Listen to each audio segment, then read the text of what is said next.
నల్గొండ జిల్లా నల్గొండ మండలం చెన్నుగూడెం గ్రామ పంచాయతీ పరిధిలో ఉన్న కాంగ్రెస్ పార్టీ బలపరిచినటువంటి సర్పంచ్ అభ్యర్థిగా ఉన్నటువంటి మర్రి సతీష్ యాదవ్ మనతో పాటు ఉన్నారు. మరి రేపు అంటే ఈ సర్పంచ్ ఎన్నికల్లో ఇలా మేనిఫెస్టో ఉంది, ప్రజలకు ఏ విధంగా ఓట్లను అభ్యర్థిస్తారు వాళ్ళ బాటలను అడిగి తెలుసుకుందాం. నమస్కారం సార్, మీ మేనిఫెస్టో ఉంది, మీరు ప్రచారం ఏ విధంగా కొనసాగుతుందంటారు? మేము గతంలో ప్రభుత్వం రాకముందుకే మా మేనిఫెస్టో 6 గ్యారెంటీలు ఉన్నాయి సార్.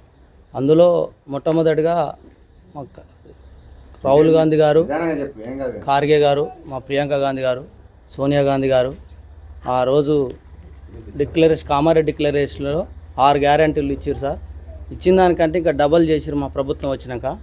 6 గ్యారెంటీలో మొట్టమొదటి మహిళలకు ఉచిత బస్సు, రెండోది రేషన్ బియ్యం, సన్న బియ్యం, రేషన్ బియ్యం మీరు చెప్పిన రేషన్ కార్డులు 10 సంవత్సరాల బీఆర్ఎస్ పాలనలో ఒక్క రేషన్ కార్డు ఇవ్వలే.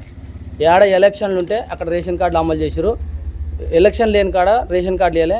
పెళ్ళి అయ్యి 10 సంవత్సరాలు 15 సంవత్సరాలు పిల్లలు స్కూల్ పోయినా కూడా రేషన్ కార్డు రాలేదు సార్. ఈరోజు మా ప్రభుత్వం వచ్చినాక ప్రజాపాలనలో మేము తీసుకున్న దరఖాస్తుల ప్రకారంగా ప్రతి కుటుంబానికి లబ్ధి పొందుతుంది. ఈరోజు సన్నబియ్యం మీ మేనిఫెస్టోలో పెట్టకుండా ఇచ్చినాం సార్. ఆరోగ్యశ్రీ గతంలో 5 లక్షలు రాజశేఖర రెడ్డి ఉన్నప్పుడు పెట్టినారు ఆరోగ్యశ్రీని. టీఆర్ఎస్ ప్రభుత్వంలో 10 సంవత్సరాలు 2-3 ఐటమ్స్కి ఇచ్చి క్యాట్ చేసేది సార్. ఇలా పేదవానికి 10 లక్షల రూపాయలు ఉచిత వైద్యం అందుతుంది సార్.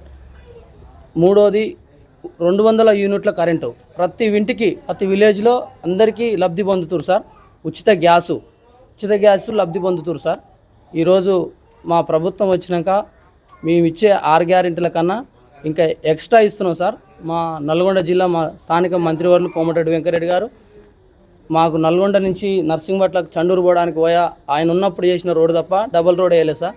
ఈరోజు రావడంతో మొట్టమొదటిగా మాకు డబల్ రోడ్డు 60 కోట్లతో శాంక్షన్ చేసి సార్. మేము మీ ద్వారా మా మంత్రివర్యులకు మేము మా గ్రామ తరఫున మా గ్రామ ప్రజల తరఫున కృతజ్ఞత చెప్తున్నాం సార్. ఈరోజు మేము సర్పంచ్గా నాకు ఇవ్వడానికి ముఖ్య కారణాలు సార్. నేను గత 20 సంవత్సరాల నుంచి కాంగ్రెస్ పార్టీలో మా కుటుంబం మొత్తం ఇళ్ళనే ఉంటున్నాం సార్. ఈరోజు నాకు పోయిన మేనిఫెస్టోలో గవర్నమెంట్ లేనప్పుడు కూడా నాకు ఈ సర్పంచ్గా నేను పోటీ చేసిన సార్. ఇక్కడ నూతనంగా మాది ఉమ్మడి నర్సింగ్పట్ల గ్రామ పంచాయతీ, అప్పుడు కొత్తగా గ్రామ పంచాయతీ ఏర్పడ్డది మాది విలేజ్.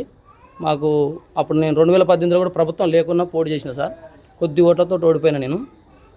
ఈరోజు మళ్ళీ నేను చేసే కార్యక్రమాలు చూసి నాకు మా మంత్రివర్యులు కోమటిరెడ్డి వెంకరెడ్డి గారు, మా నల్గొండ టౌన్ ప్రెసిడెంట్ గుమ్మల మోహన్ రెడ్డి గారు నాకు ఈ సర్పంచ్ పదవి మళ్ళీ పోటీ చేయమని నాకు అవమానించారు సార్. నేను మా గ్రామ ప్రజల తరఫున నేను ఒకటి చెప్తున్నాను సార్, మీ ద్వారా నా మీద ఉన్న వ్యక్తి గతంలో మర్డర్ కేసులో ఉన్న వ్యక్తి భయభ్రాంతులకు సార్ ఇక్కడ గ్రామం అంటే గ్రామంలో ఎన్నో సమస్యలు ఉంటాయి. ఆ గ్రామంలో సమస్యలు ఏదైతే రెవెన్యూ సమస్యలు కావచ్చు, పోలీస్ స్టేషన్ సమస్యలు కావచ్చు, ఒక గ్రామ పెద్ద అంటే సర్పంచే. ఎలాంటి ఈ గ్రామ ప్రజలకు ఏం చెప్తారు మీరు అంటే ఈ సమస్యల పరిష్కారానికి మీరు ఎలా చొరవ చూపే అవకాశం ఉంది మీకు రేపు ఎన్నికల్లో అవకాశం కలిసి వస్తే? సార్ ధరణి పెట్టారు సార్. గత ప్రభుత్వంలో మిస్సింగ్ సర్వేలని ఒక కుటుంబం నుంచి ఒక కుటుంబం మీద పడితే వాళ్ళు నిజమైన క్యాండిడేట్కు చేయాలంటే ఆన్లైన్ పడడం మళ్ళీ లాగ్ చేయడం, వాళ్ళ దగ్గర పోయి ₹1,00,000 ఖర్చు పెట్టుకుని 2 లక్షలు ఖర్చు పెట్టుకుంటే తప్ప భూమి లెక్కలు సార్. ఇలా భూభారత్ వచ్చింది. డైరెక్ట్ ఎవరైతే భూమి మీద ఉన్నారో నిజమైన రైతు ఎవడు ఉన్నాడో రికార్డు ప్రకారంగా చూసి ఫీల్డ్ మీదకి వచ్చి ఎంక్వైరీ చేస్తారు సార్. ఇది చాలు మాకు. గతంలో ఏంటంటే అప్లికేషన్ మిస్సింగ్ ఏ ఆధారం లేకుండా మీద పడితే 1B సర్టిఫికేట్ ఇవ్వడం, ఆందే భూమి అని చెప్పడం. ఈరోజు అట్లా లేదు సార్. ఇది కూడా మంచిగా ఉంది సార్ మాకు రైతులకు. సార్ గ్రామంలో అంతర్గత సమస్యలు ఉంటాయి. అంతర్గత సమస్యలు అంటే రోడ్లు కావచ్చు, సీసీ రోడ్లు కావచ్చు, మురికి కాలువలు కావచ్చు, ఇంకపోతే పారిశుద్ధ సమస్యలు కావచ్చు, వీధి లైట్లు కావచ్చు, ఇది చాలా సవాళ్ళ సమస్య. ఈ సమస్యల పరిష్కారానికి మీ దగ్గర ఏమైనా మేనిఫెస్టో ఉందా? మీరు ప్రజలకు ఏం చెప్తారు? సార్ మాకు డ్రైనేజ్ సమస్య ఉన్నది సార్. గతంలో ఏం జరగలేదు. ఇప్పుడు మేము గెలవంగానే ఫస్ట్ డ్రైనేజ్ సమస్య, మాకు సీసీ రోడ్ల సమస్య ఉంది సార్. గతంలో వేసిన సీసీ రోడ్లు 2 సంవత్సరాలు కాకుండా మొత్తం మీరు ఎక్కడైనా ఎంక్వైరీ చేయండి సార్. ఊర్లో మొత్తం సీసీ రోడ్లు మొత్తం పగిలిపోయినాయి, మొత్తం తేలిపోయింది, నాణ్యత లేని రోడ్లు వేసారు. ఈరోజు మేము చెప్పేది ఒకటి సార్, మా ప్రభుత్వం రాగానే నేను గెలవగానే మొట్టమొదటిగా డ్రైనేజ్ సమస్య సార్. మెయిన్ డ్రైనేజీ, సీసీ రోడ్లు. ఇక్కడ గ్రామంలో ఏవైతే నేను ఇక్కడ పుట్టిన వ్యక్తిని సార్, ఫస్ట్ నుంచి చూస్తున్నా నేను. నాకు ఏ సమస్య లోటు ఉందనేది మొత్తం తెలుసు సార్. నేను అది కంప్లీట్ చేసే బాధ్యత నా సార్. సార్ ఇక్కడ గ్రామంలో ఏది పచ్చదనం, పరిశుభ్రత, పచ్చదనంతో పాటు జల వనరులను కాపాడడంలో, వనరులను పెంపొందించడం విషయంలో మీరు ఎలాంటి చొరవ చూపే అవకాశం ఉందంటారు? సార్ మాకు ఒకటి చెరువు ఉన్నది సార్. గతంలోనే మాకు మంత్రి వాళ్ళు కోమటిరెడ్డి వెంకరెడ్డి గారు ఎమ్మెల్యే ఉన్నప్పుడే మేము దానికి లిఫ్ట్ ఒక పెట్టించుకున్నాం సార్. దానికి మాకు ఎక్కడ కరువు ఉన్నా కానీ ఇక్కడ మటుకు మాకు ఎప్పుడు కరువు లేదు సార్. మొన్న ఒక్కసారి చూపించింది సార్ మా దగ్గర కరువు. మళ్ళీ ఎమ్మటే వాటర్ సోర్సెస్ ఉంది. మాకు ఏ వాటర్ విషయాల్లో ఏ ప్రాబ్లం లేదు సార్. మాకు అన్ని వీళ్ళల్లో ఎస్ఎల్బీసీ ద్వారా మాకు అన్ని సోర్సెస్ మంచిగా ఉన్నాయి సార్. సార్ గ్రామంలో ఉన్న మహిళలు కావచ్చు, వృద్ధులు కావచ్చు, వికలాంగులు కావచ్చు, యువత కావచ్చు, వాళ్ళకు సమస్యల పరిష్కారానికి మీరు ఎలాంటి భరోసా ఇస్తూ మీ ప్రచార చర్య ఏ విధంగా కొనసాగుతుందంటారు?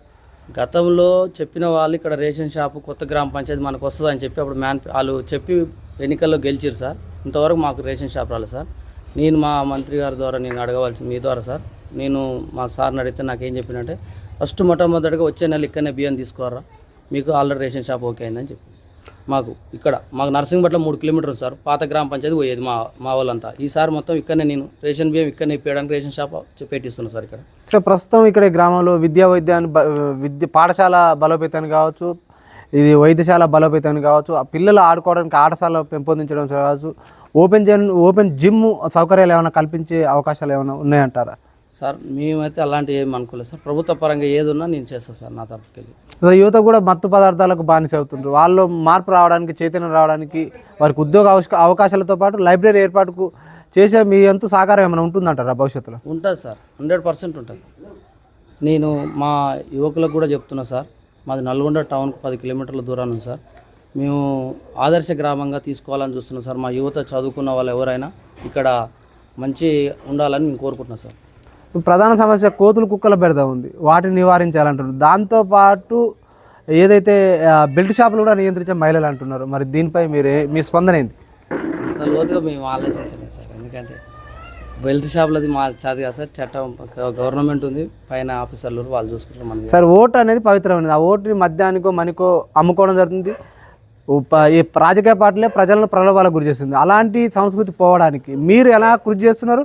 మీ ప్రచారశాలి ఏ విధంగా కొనసాగుతుంది? ఇది మద్యం, డబ్బు, ఈ ఓటర్ల ప్రభావం నుంచి మీరు బయటపడేయడానికి ఓటర్లకు ఎలాంటి చైతన్యం సూచన చేస్తున్నారు మీరు? సార్ నిజమైన వ్యక్తిని అభివృద్ధికి తోడ్పడదాం. పైన ప్రభుత్వం ఉంది. ఇక్కడ మాకు నల్గొండ జిల్లాకి వెళ్ళి మంత్రివర్యులు ఉన్నారు. మేము ఇక్కడ గెలిస్తే అధికార పార్టీ నేను గెలిస్తే నేను అడిగింది ఏదైనా ఇవ్వగలుగుతారు సార్. నేను అధికార పార్టీలో ఉండి ప్రతిపక్ష వాళ్ళు గెలిస్తే వాళ్ళ కాడికి పోలేరీలు మెయిన్. తర్వాత ఇక్కడ ఊరు డెవలప్మెంట్ ఆగిపోతుంది సార్. మేము గెలిస్తే ఖచ్చితంగా మేము కొట్లాడి తెచ్చుకొని నిధులు డెవలప్మెంట్ చేస్తాం సార్. మా దగ్గర నేను సర్పంచ్ లేకున్నా 2 కోట్ల రూపాయలతోటి మాకు చిన్న గూడ ఉంది సార్, దమ్మన్నగూడెం 2.5 కిలోమీటర్లకు. రీసెంట్గా 2 months కింద మాకు సార్ 2 కోట్లతో రోడ్ ఓపెనింగ్ చేసింది సార్, డాంబర్ రోడ్డు. ఇంకా మాకు చాలా ఉన్నాయి సార్ చేసేది. ఒక అంగన్వాడీ స్కూల్ ఇచ్చిండు సారు రీసెంట్గా. నాకు ఇంకా పదవి ఇవ్వకముందుకే నేను సార్ దగ్గర ఉండి కొట్లాడి పెట్టించుకున్నాను సార్. మేము ఎందుకంటే టౌన్ దగ్గర ఉన్నా కానీ మాది గ్రామం ఉమ్మడి గ్రామ పంచాయతీ ఉన్నప్పుడు అప్పుడు గూడాలకు ఒక వార్డు నెంబర్ ఉండేది, పెద్దగా పట్టించుకోకపోతే డెవలప్ లేదు సార్. ఇప్పుడు మంచిగా మేము సపరేట్ అయింది కాబట్టి నాకు గవర్నమెంట్ ఉంది కాబట్టి నేను ఇది చేస్తా అని హామీ ఇస్తాను సార్. సార్ ఫైనల్గా సార్ మీ గ్రామ ప్రజలకు, ఓటర్లకు మర్రి సతీష్ యాదవ్కు ఓటు వేయాలంటే ఏం చెప్తారు? అలాగే మీకు ఏం గుర్తొచ్చింది, మీ ప్రజలకు ఏం చెప్తారు? సార్ నాకు మొట్టమొదటిగా నా కాంగ్రెస్ కుటుంబ సభ్యులకు నేను ముఖ్యంగా నమస్కరించి దండం పెట్టి చెప్తున్నా సార్. నేను ఈ గ్రామం మీ మర్రి సతీష్ యాదవ్ మీ కుటుంబ సభ్యుని. నాకు కాంగ్రెస్ పార్టీ బలపరిచిన అభ్యర్థి, సర్పంచ్ అభ్యర్థిని. నాకు మూడో నెంబర్ సీరియల్ బ్యాట్ గుర్తొచ్చింది. మీ అమూల్యమైన ఓటు మత్తుకు కానీ డబ్బులకు కానీ బానిస కాకుండా నిజమైన నిస్వార్థ లేకుండా నాకు ఓటేసి గెలిపించాలని మనస్ఫూర్తిగా కోరుకుంటున్నాను. ఈ మర్రి సతీష్ యాదవ్ గారు గతంలో కంటే భిన్నంగా నేను ఈ గ్రామాన్ని ఆదర్శ గ్రామ దీన్ని డెవలప్ చేస్తానంటున్నారు. మరి వేచి చూద్దాం. మరి రేపు 11 నాడు తేలబోతుంది ఆ భవితం అనేది కూడా. చూస్తూనే ఉండండి మీ తెలుగు టీవీ.